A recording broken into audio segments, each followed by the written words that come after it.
Welcome back. Always good to have you around. Thank you so much for watching. And once again, we would like to um, request of you to borrow us your ears for and your eyes for the remainder of this video. As you know, we are looking into the thought journey of an explorer, and we went down memory lane. We looked at religion and how it has impacted my life, not only my life but also um, those of my peer group. And we looked at education, true education, learning how it emancipates and really um, assisted us immensely in the area of our growth. Then so we looked at all these things and really was then able to sort of gauge and just put in the dipstick and see where we were at yesteryear, and also where we are heading, the trajectory that we are on, where are we heading.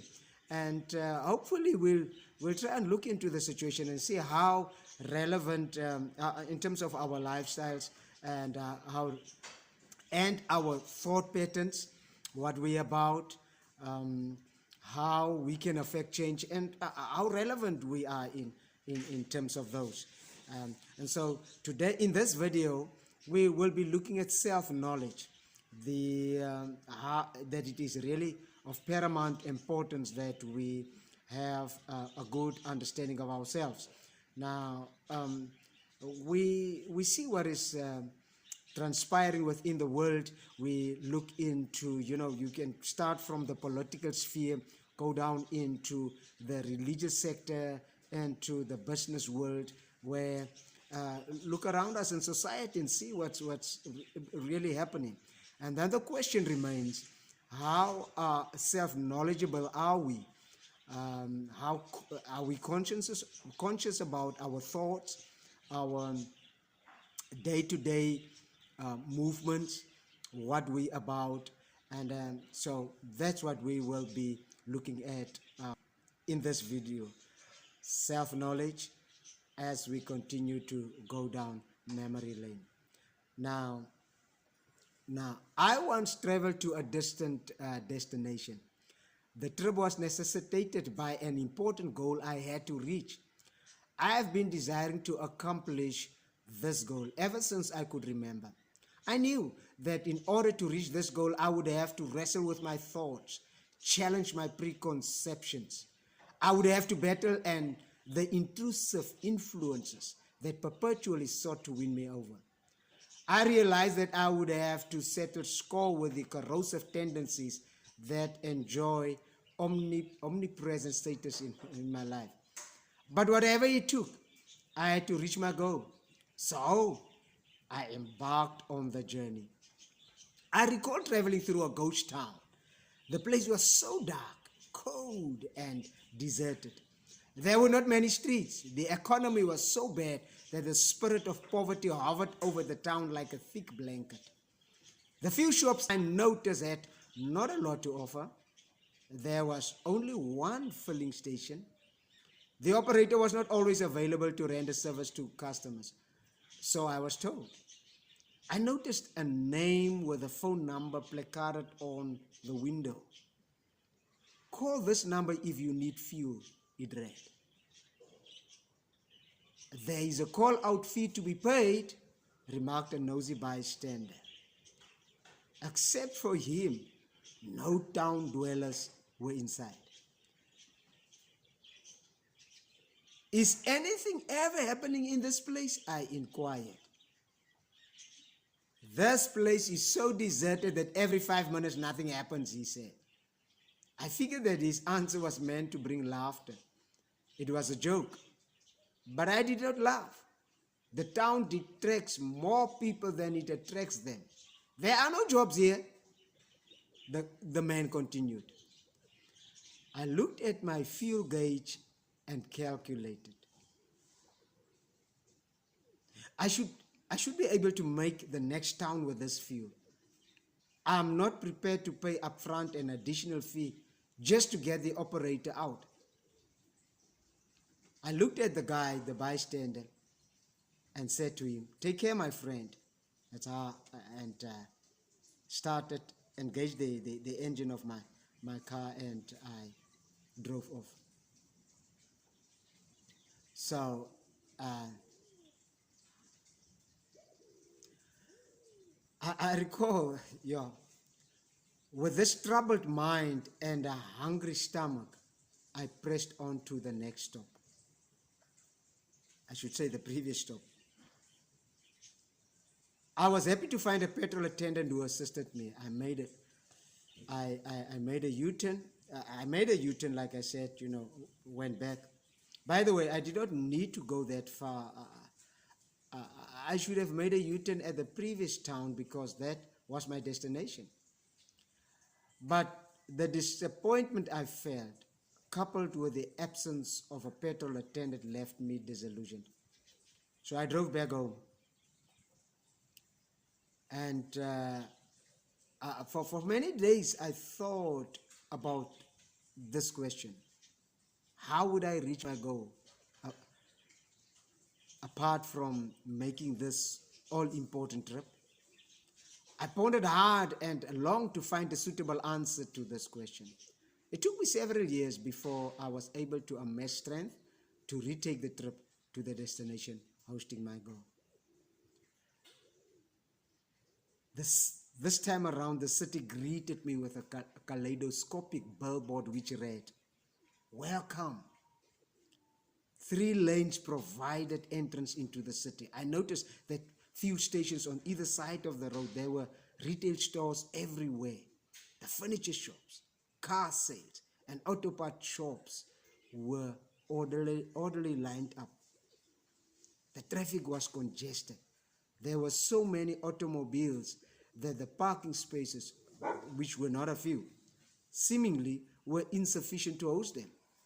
The excitement, a vibrant economy, great prospects could be felt in the atmosphere. You can hear there's one of our dogs outside just getting excited as I'm sharing just my story in retrospect. So this is the town. And like I said, great prospects could be felt in the atmosphere. This city is venue to old and young, black and white, and all shades in between. People flocked to this magnificent economic hub. It is there where the potential could be maximized to the full. This place has become a city with a vast range of possibilities. This is the place I ever wanted to be. This is the venue that hosts my goal. This is the place I have become. Dear viewer, you have just listened to an analogy which epitomizes my life. Clear depiction of my life. This parable depicts 2 stages of the same place: a former state when it was a ghost town, and a later state subsequent to its development to a city. There was a time when my life was characterized similarly, like in the story. It was characterized as dull, empty, shallow, and unattractive. This is not a true reflection of my entire life, but it serves a perfect description of a particular stage when my life spiraled downward. During this time, no future prospect seemed possible to me. The dog again, that's what you hear him in the background just getting excited. He just away from the story a little bit. He sometimes just, that's his way of trying to get my attention. He wants in on the story. I guess he also wants to be in the video and they just share. But anyway, so that's a clear analogy of what my life was like that ghost town. But I'm grateful to the divine author. I'm grateful to uh, the benevolent Lord. I'm grateful to his thought about me, that he had me in mind, even though I felt at the time that he was far away, that he didn't care, that yes, he couldn't care the less. He didn't hearken to my pleas, and it felt like my prayers were just reaching the rooftop. But little did I know that he had me in mind, and that he was able to just alter my life and embellish it from a life of like this ghost town into the latter stage, which the story depicts, that later when I made my way back to the city told a completely different story. So what has transpired me also, and is what I'm bringing to you in regards to the self-knowledge, is that an inward journey, what I would call an intra-traveling, a U-turn that I had to make into the self. Because I was traveling outwardly, I was trying to impress others, I was trying to get into people's good books, I was trying to please everybody else, to my demise in a big way. And I had to make that U-turn inwardly. I had to, and now that outward journey, turn around, travel inwardly, for me to make some personal discoveries. And it's upon this exercise that I found that in my inmost being, a bright city was lurking. I discovered in myself there was so much happening there. Every gift, every level of success or achievement that I wanted to gain, these things were not just only out there, but they were locked up in my paradigm. They were stored up in my personal inward repositories. And I had to make that journey there to tap into the inner resources and discover myself. And that's what we're talking about in this video, about self-knowledge. Sometimes you would find that people will try and please everybody else and be there for everybody else and make everybody else happy, failing. And they would, yes, learn about everything else, everyone else and every situation. They would study that and fail to cogitate about themselves, which is only possible when you do that intra-traveling. So this intra-traveling created, and when I did it, it created an acumen for self-belief in myself. It made my thought life conducive for holistic growth. You know, sometimes we just grow physically, on a psychological level or physiological level, and can't tell the same story about our spiritual life. So, like the Creator wants to minister unto us holistically, in the same way, when we learn, when we discover, when we achieve, it should affect us in all the other areas of our lives. And so when I did that journey, it opened the eyes of my understanding with which I was now able to spot opportunities. It assisted me in the belief that new possibilities always exist. At times I may not see them, but the thought that opportunities often lurk in unlikely places remains with me. Like this town, my life transformed from an unattractive town to an attractive city. You see, self-knowledge is the essence that holds self-consciousness, theist consciousness, anthropos consciousness, if I can call it that way, and awareness of the conscious world together. I'm so happy that I am back on this journey to self-discovery. Self-knowledge is understanding and knowing your strengths, your weaknesses, your emotions, your passion, and character. Self-knowledge makes self-consciousness possible. Self-consciousness is being aware of your current position, what you are doing, what you are feeling at a particular moment. See, self-knowledge opens doors that have long been shut. It causes us to succeed. It rejuvenates and empowers us to press on, even when the odds are against us. It changes our outlook on life. It promotes our physical well-being. It enriches us on intellectual levels. It inspires spiritual formation and broadens our financial margins. That is what I have come to learn.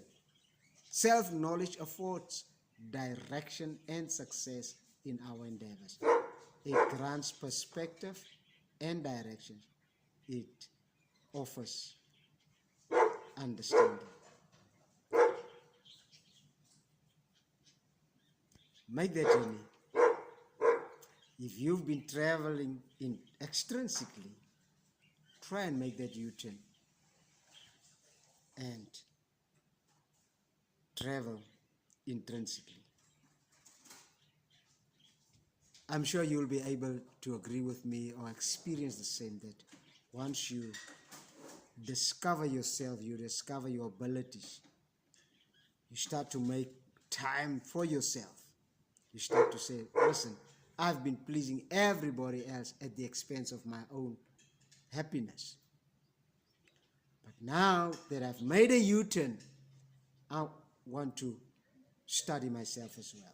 As much as I cogitate on myself and also discover that my happiness counts, I'll make time for myself. A score of people will resonate with this, especially when they're in their late 50s and in their 60s. Then they discover, all my life I've given it to my children. I've raised them. I've protected them. I have done things for them. I labored to make them happy. And then, especially in the Western world, this is true, that when they reached their 60s and beyond, discover that these children that they spent the whole amount of time to make them happy, these children have their own lives now, own households. They have their own children now that they're raising, and they just, also involved in the red race. In this red race, and then they discover that these children have their own things to give attention to. Now, as 60-year-olds, 70-year-olds, they feel that everybody has forgotten them. This is, like I said, especially true within the Western world. Well, within the Eastern world, a different story could probably be told. But here's the point, that you don't need to reach 60, 70 years old to try and make that intra-traveling and discover that your own happiness and peace also counts. You can do it while you're in your 20s and your 30s. As you work to bless and be there for others, try and make quality time for yourself as well. There are like 5 components that our lives consist of.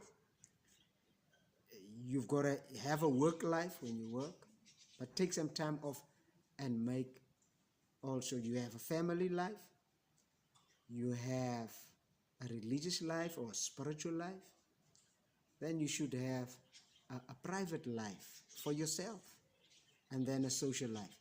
So if one can just find a symmetrical position into this and be able to divide your time in such a way that you make time for each part of these components, then we'll find that, especially when you make time for yourself. Some ladies talk about a me moment. Well, just me, myself. We've got to have this moment. And while you have it, make that inter-traveling and discover the strengths, the opportunities, the wisdom, the all of those that are embedded inside you. Discover those. And as you learn more about yourself, be able to exert influence. You've got to have it inwardly first. The private world needs to be, balanced, really symmetrical and blessed and rich for you to be able to give, to influence, to display your aura to the public world. That's what I discovered through the illustration that I shared, that not only through that, I mean, in my life, that not to push and move towards the public world and suffer privately, but to turn around and look at my private world and sort things out there first, and then I can exert influence publicly. I hope it reminded you, this video reminded you of a whole lot of things, and my encouragement is for you to come back next time, visit again, and if you haven't subscribed yet, it would be great if you could assist us in this way by just subscribing, liking our videos, commenting. Just give us your thoughts on what we have shared, and it would be great to hear from you, and hope to see you next time. Thank you so much for watching. Peace.